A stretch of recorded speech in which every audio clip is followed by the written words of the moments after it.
नमस्ते। हाँ, हेलो, कैसे आप सब? चलिए कहानी शुरू करते हैं। जहाँ सभी परिवार वाले एक साथ रात में सोते हैं और पूरी रात बारिश चलती है, तो सुबह होते ही पहले तो मुत्तू की नींद खुलती है और मुत्तू देखता है कि उसके परिवार वाले सब एक साथ सोए हैं। वो बहुत खुश होता है। फिर उसकी पत्नी जागती है, फिर दोनों उठते हैं और उठकर बाहर जाते हैं और बच्चे वहीं सोए हुए होते हैं। वो दोनों बाहर निकलते हैं दरवाजे से, तो देखते हैं घर के बाहर निकल चौखट पे कि सूरज निकल आया है और वो बहुत खुश होते हैं और एक दूसरे को सुप्रभात कहते हैं।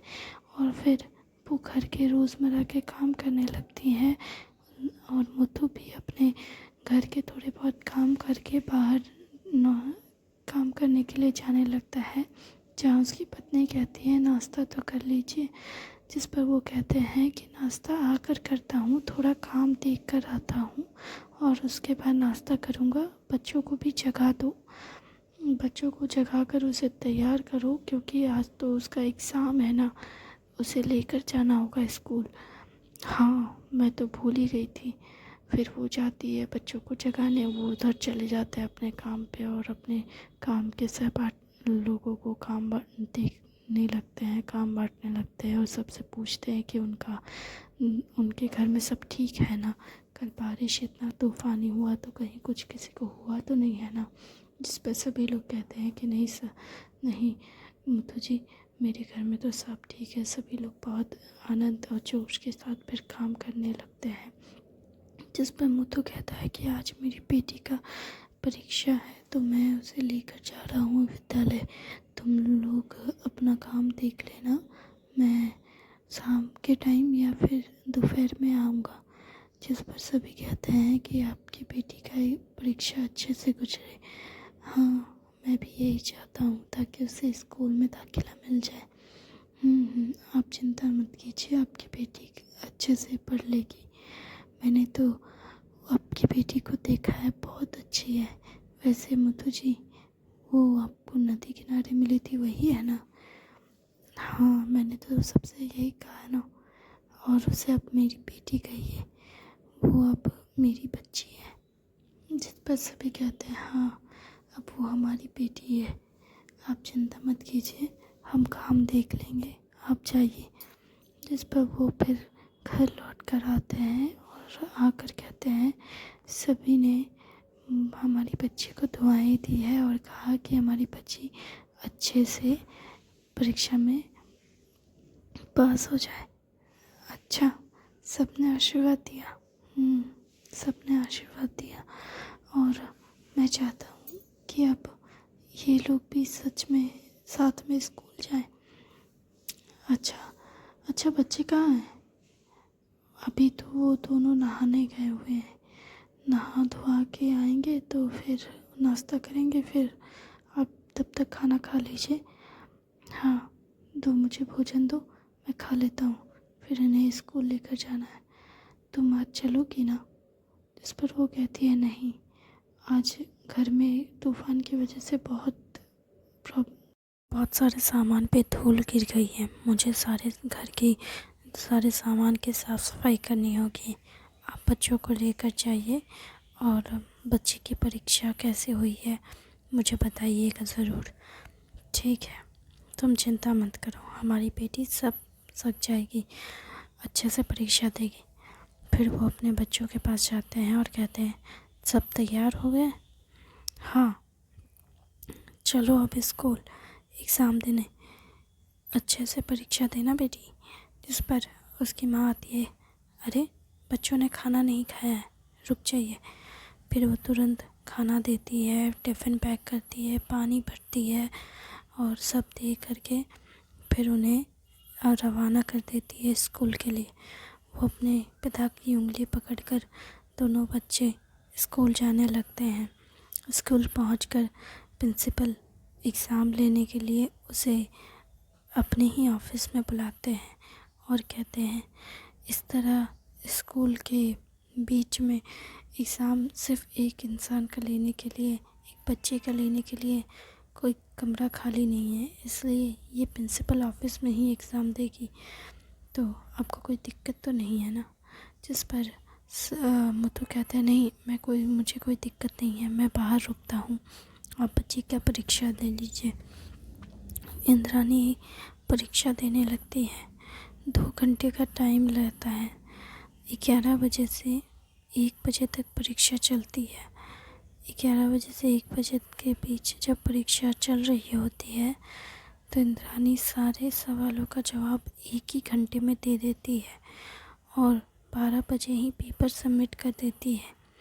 जैसे ही वो पेपर देती है, प्रिंसिपल हैरान, बोलते हैं कि इतनी जल्दी हो गया। जिस पर इंद्रानी कहती है हाँ मेरा हो गया, आप देख लीजिए।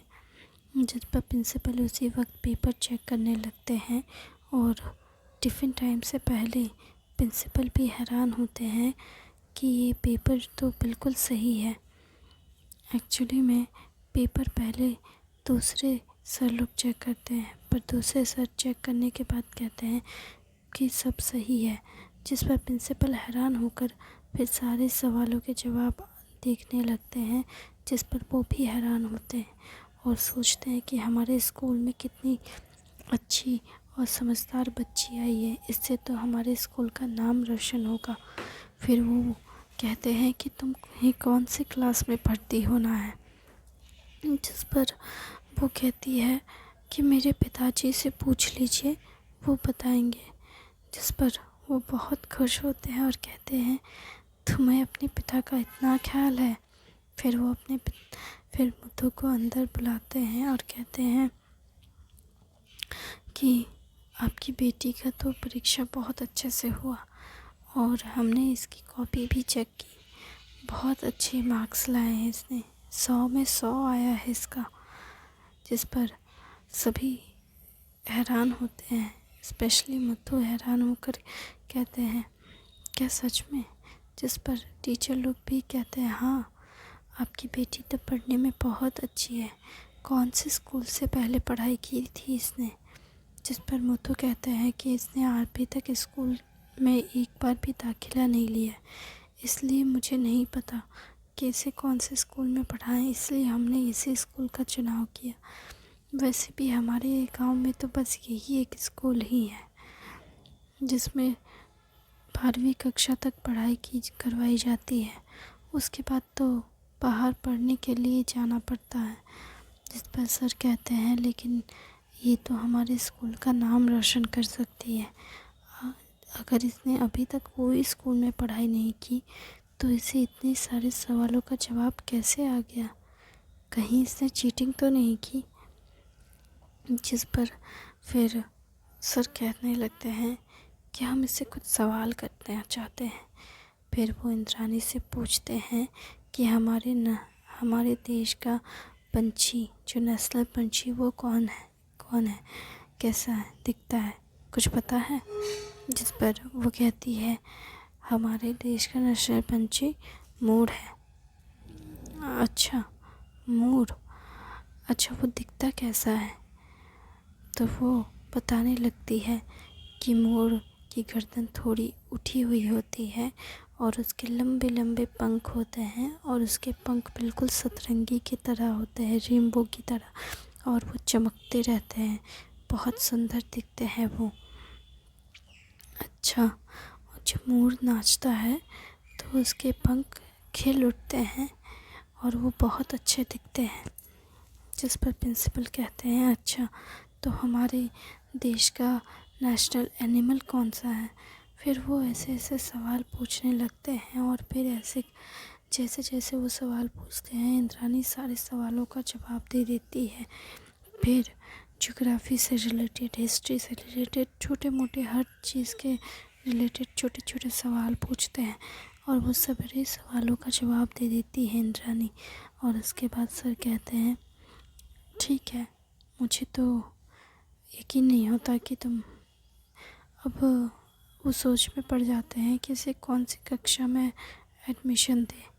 जिस पर वो कहते हैं कि तुम बाहर जाओ।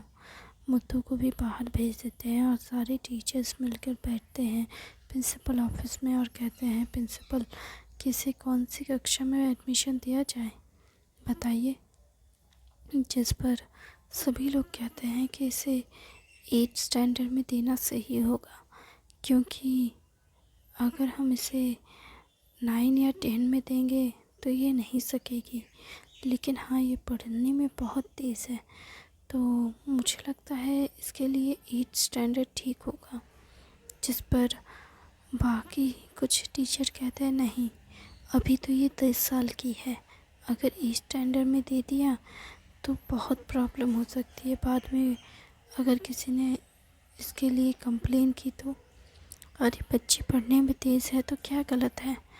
एक काम करते हैं, हम पिछले साल के जो 10th स्टैंडर्ड के एग्ज़ाम पेपर है ना, उसे लेकर आते हैं। अगर ये उस परीक्षा को पास कर जाती है तो हम इसे 9th स्टैंडर्ड में एडमिशन दे देंगे। पर इस पे एक टीचर कहने लगती है नहीं सर, अगर ये पढ़ने में सच में इतनी तेज़ है तो भी इसे 8th स्टैंडर्ड से ही एडमिशन दीजिए, क्योंकि अब तो 8th क्लास का एग्ज़ाम होने वाला है, फाइनल एग्ज़ाम, और उसके बाद फिर 9 में चली जाएगी। अगर 8 में एडमिशन होता है तो वो फाइनल एग्ज़ाम देकर 9 में चली जा सकती है आराम से। लेकिन अगर हमने उसे 9 में एडमिशन दिया तो अभी 9 का एग्ज़ाम होने वाला है, और 10 के लिए 9 में ही रजिस्ट्रेशन होता है, और रजिस्ट्रेशन वक्त तो पूरा हो चुका है। अगर हमने अभी 9 में इसे एडमिशन दिया तो भी ये 10 का एग्ज़ाम नहीं दे पाएगी। जिस पर सर कहते हैं ठीक है, तो इसे 8 में एडमिशन दिया जा सकता है।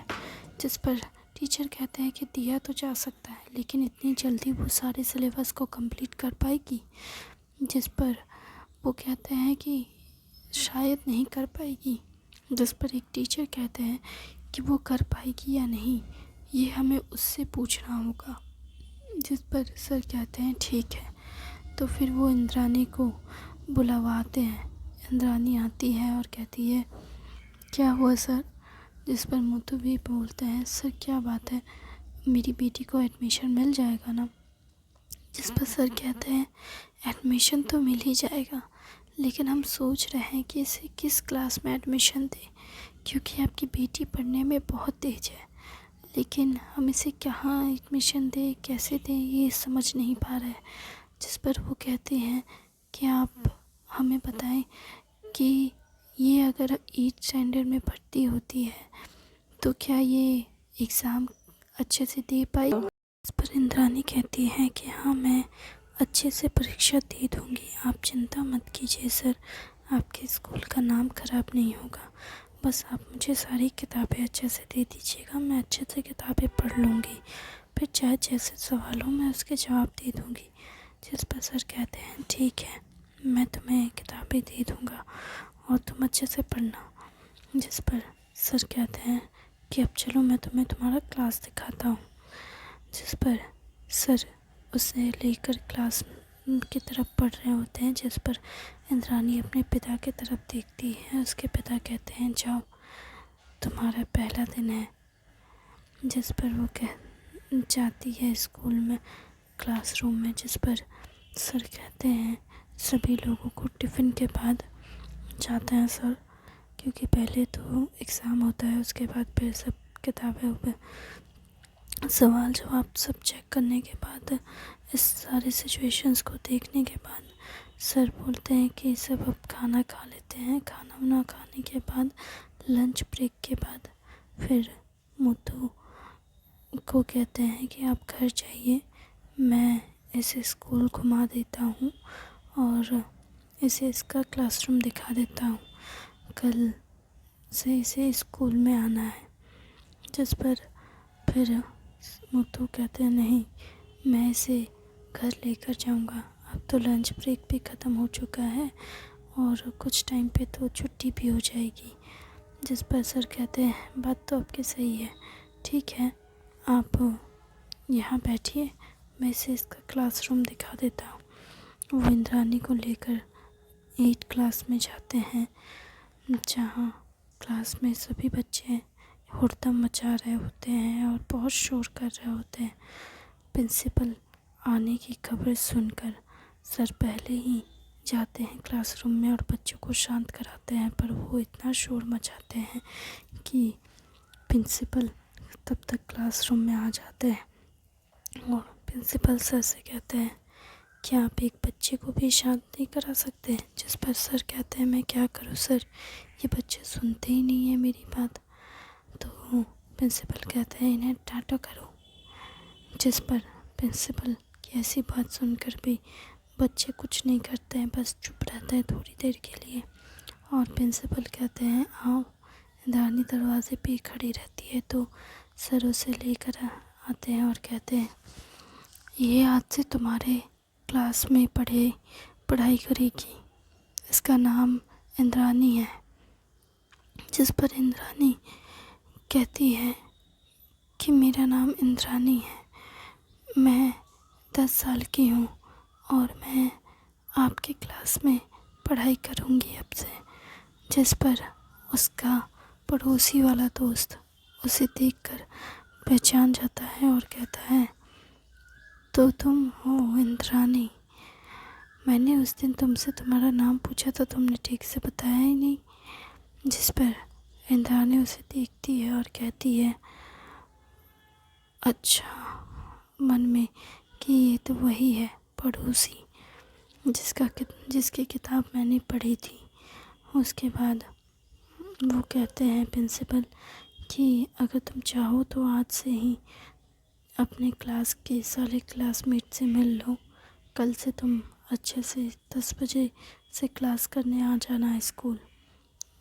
जिस पर इंद्रानी को वो सर प्रिंसिपल वहीं क्लास में छोड़कर चले जाते हैं। जिस पर इंद्रानी सोचती है कि मैं कहाँ बैठूं, जहाँ राघव उसे अपने बगल में बैठने का सीट देता है और वो वहाँ जाकर बैठ जाती है। जब वो वहाँ बैठती है तो सभी लोग कहते हैं ये तुम्हारी उम्र तो 10 साल की है ना, तो तुम हमारी किताबें कैसे पढ़ोगी। जिस पर राघव कहता है तुम्हें ये सोचने की ज़रूरत नहीं है, वो पढ़ने में हमसे तेज़ है। जिस पर राघव की बात सुनकर सभी लोग कहते हैं अच्छा तो तुम मेरी किताब पढ़कर बताओ। जिस पर राघव कहता है तुम लोग इसे तंग करना बंद करो। जिस पर इंद्रानी कहती है मैं सबके सवालों का जवाब दे दूँगी, पर मुझे अपने दोस्त बनाएंगे ना आप। जिस पर सभी लोग कहते हैं हाँ क्यों नहीं। इंद्रानी के बगल में राघव बैठा होता है और राघव के आगे एक बेंच पर एक लड़की बैठी होती है जिसका नाम माधवी होता है। माधवी कहती है मेरा नाम इंद्रानी की तरफ घूमकर कि मेरा नाम माधवी है और मैं इस क्लास की टॉपर हूँ। जिस पर माधवी की ऐसी बात सुन इंद्रानी कहती है मुझे अच्छा लगा आपसे मिलकर। राघव कहता है हाँ पहले नंबर पे ये आती है और दूसरे पे मैं आता हूँ, और अब देखना यह है कि तुम कितने नंबर पे आओगी, क्योंकि तुम भी पढ़ने में बहुत तेज हो। जिस पर माधवी कहती है तुम्हें ऐसा क्यों लगता है कि ये पढ़ने में तेज है, ये अभी 10 साल की है, इसे तो 6 क्लास में एडमिशन मिलना चाहिए था। एक तो ये अचानक से 8 क्लास में आ धमकी है, जबकि पता नहीं सर ने इसमें क्या देखा। शायद ये मुखिया की बेटी है, इसलिए। मुखिया की बेटी नहीं है ये। मुखिया, तुम झूठ कह रहे हो। अगर ये मुखिया की बेटी नहीं है तो फिर ये किसकी बेटी है। अगर मुखिया की बेटी होती है तभी तो इसका इतनी जल्दी 8 क्लास में 10 साल की होकर 8 क्लास में कैसे एडमिशन हो सकता है इसका। जिस पर इंद्रानी कहती है पहली बात तो मैं मुखिया की बेटी नहीं हूँ, दूसरी बात कि मैंने यहाँ तक पहुँचने के लिए एग्ज़ाम दिया है, मैंने परीक्षा दी, उसके बाद मुझे इस क्लास में एडमिशन मिला है, वो भी सर ने डिसाइड किया है। मैंने नहीं कहा कि मुझे 8 क्लास में भर्ती कीजिए, क्योंकि चाहे जिस भी क्लास में मैं चली जाऊँ मैं हर क्लास में अव्वल आऊँगी। जिस पर वो कहती है हाँ तुम तो ऐसे इतरा रही हो जैसे तुम्हें पढ़ने में बहुत महारत हासिल की हो। जिस पर इंद्रानी कहती है मैं महारत तो हासिल नहीं की है, लेकिन मुझे इतना पता है कि मैं पढ़ सकती हूँ और अपना मन लगाकर अपने सारे एग्ज़ाम को क्लियर कर सकती हूँ। तुम्हें मेरे बारे में इतना सोचने की ज़रूरत नहीं है, तुम्हें अपने पढ़ाई पे ध्यान देना चाहिए। Thank you.